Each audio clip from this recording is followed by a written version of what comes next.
the lever, this lever, if you move it up, you can see that thing spinning.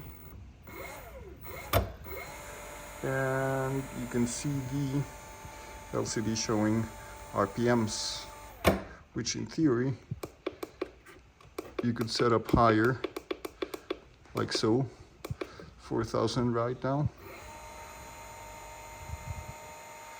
And it doesn't go all the way up, but we could probably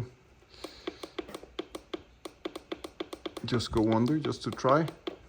And this should go to 2,500, and you can hear it working there. Okay, that's it. So